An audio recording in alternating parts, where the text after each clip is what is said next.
Action Comics 1058. All right, let's talk about Action Comics. You got 3 stories in here this time around, and I read all 3 this time, not like the last time where I only read the main story. So I'm going to try to, this is going to be tough because there is 3 stories and there's quite a few pages for each one, so it's not like there's one dominant story. I mean, there's 2 backups. The dominant story is there.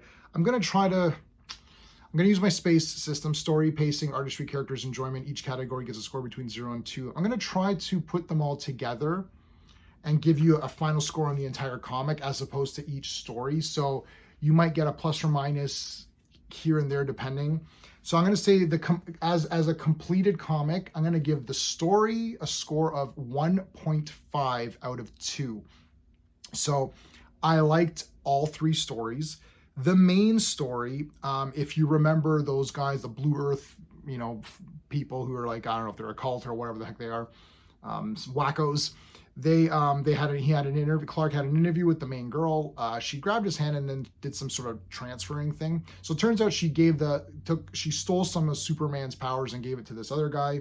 That guy came at the end of the last Action Comics, and now they're gonna fight it out. So he's wearing a Superman suit and he's trying to make Superman look bad. Right off the bat, lots of action. It's called Action Comics. There's action. Pretty good in the beginning. Great little fight. Now that's a pretty decent fight. So that's a 1 page. And I'm talking about if I went back and forth like one, so that would be 1, that would be 2, 3. So 1, 2, 3, 4, 5, 6, 7, 8. 8 page fight. Okay, I can accept that. It's Superman, it's action. The way Superman defeats this other super person thingy is pretty neat, so I won't say how.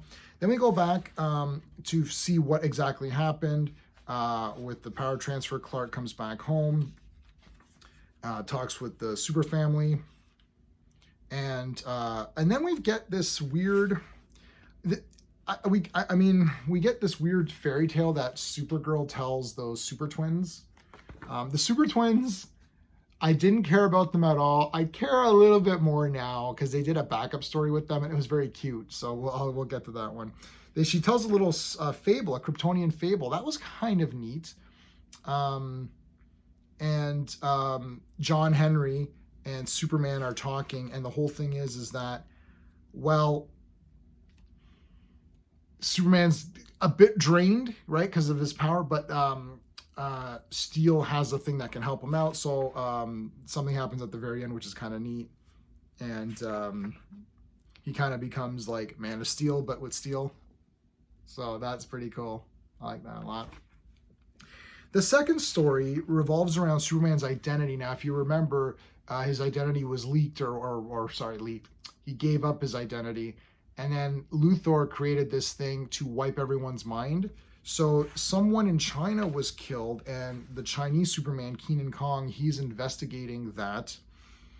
And he starts to recall, he's like, oh yeah, something about a farm or da-da-da-da-da. And he's like, oh yeah, Clark Kent.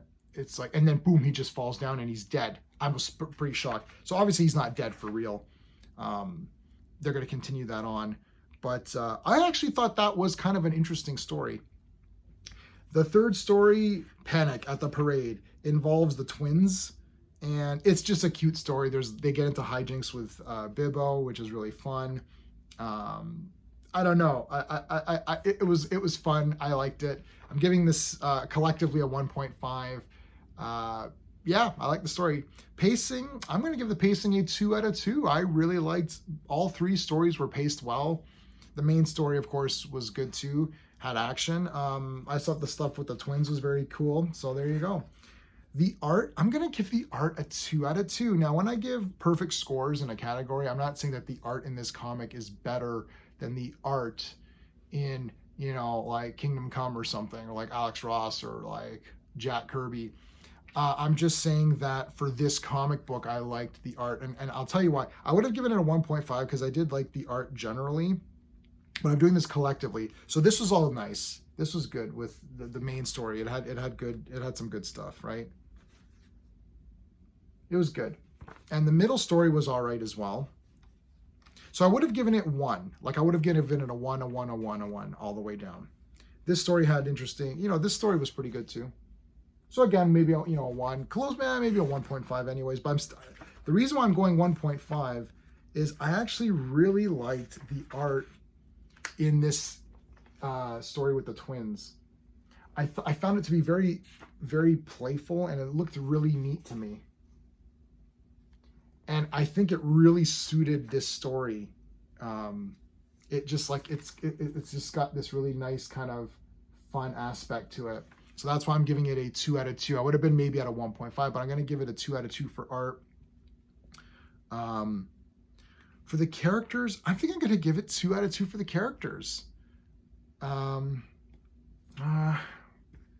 don't know. I don't know. Maybe, should I give it 2 out of 2? Yeah, I think I will give it 2 out of 2 for the characters. I liked everyone in this comic. The twins I didn't care about, but I thought their story was kind of neat. So I'm going to give it a 2 out of 2. Obviously, Superman's the best, right? And John Henry Irons is friggin' awesome. All these, everybody's good. So yeah, 2 out of 2. And I think for enjoyment factor, I'm going to give it a 1.5. I really enjoyed this comic. So what are we at here? We're at 2, 4, 6, 7, 8, 9 out of 10. Giving this a 9 out of 10. Wow, that seems kind of high. I probably would, maybe on reflection, I wouldn't have given it a 9 out of 10, but I don't know, maybe it is a 9 out of 10. Remember, I'm reviewing this based on other Action Comics issues, not versus like some of the great comics. So I'm not saying that if Watchmen is 10 out of 10, this is 9 out of 10 compared to that. I'm saying for the money. So this one, these are a bit more. These are $5. So for your $5, you do get a lot of pretty fun stuff. Pretty cool. So there you go. There's my review of Action Comics. Let me know what your thoughts are in the comments. Until next time.